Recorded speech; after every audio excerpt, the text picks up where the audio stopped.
साक्षात शिवशंकर सुद्धा आदिशक्तीशिवाय अपूर्ण आहेत, तर बाकीच्यांचं काय? आणि गौरीने सिद्ध केलंय ती तर साऱ्या जगाची जननी आहे. मग आपण गौरीची पूजा फक्त समारंभ म्हणून खाण्या सजण्यासाठी करायची?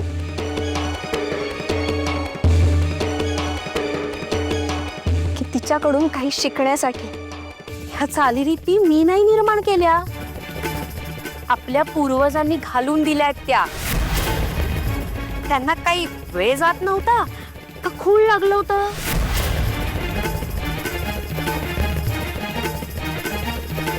देवाचा कोप होईल अशाच सगळ्या गोष्टी का करायच्या तुम्हाला सगळ्यांना?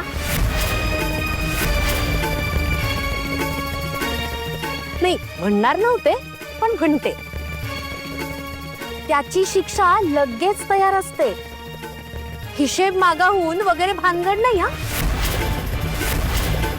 नाही म्हणजे बघा ना, आज आतापर्यंत मी एकच आलीये, बाकी कुठली सवाष्ण आलीये का?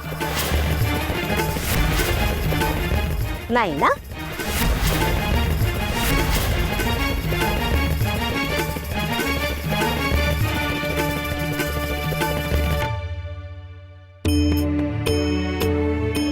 तुम्ही घोर नका घेऊ. अहो अवकाश आहे अजून. आणि तुम्ही घरच्या म्हणून आधी आलात ना. हो तर बाकीच्यांना घरातली पण कामं असतात. मी सांगते उमा, कदाचित आपली तयारी पूर्ण झाली नसेल म्हणून विठुरायानेच आपल्याला वेळ दिला असेल.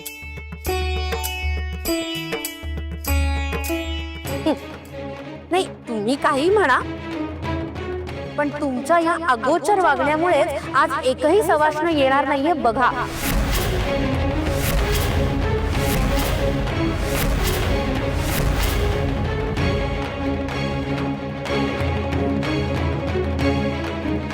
मग बोलते म्हणून मला बोल लागू नका. झालं तुझं?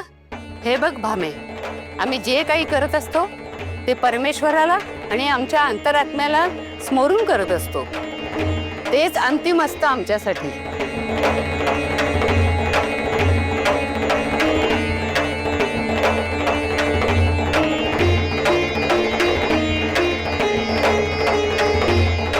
तेव्हा कुणीही कितीही दबाव आणला तरी विठुरायाने जे आमच्यासाठी मंजूर केलं तेच करतो आम्ही.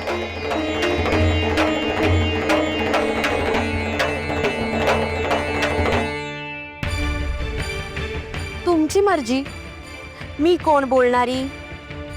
पण आज बायका येत नाहीत हे नक्की.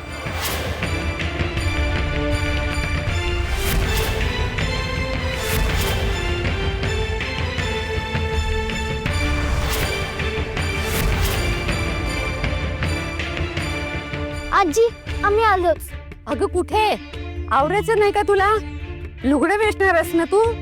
आणि गौरीबाई जुळवायची आहे ना, त्यासाठीच बोलवलेल्या सगळ्या ठिकाणी जाऊन येतो.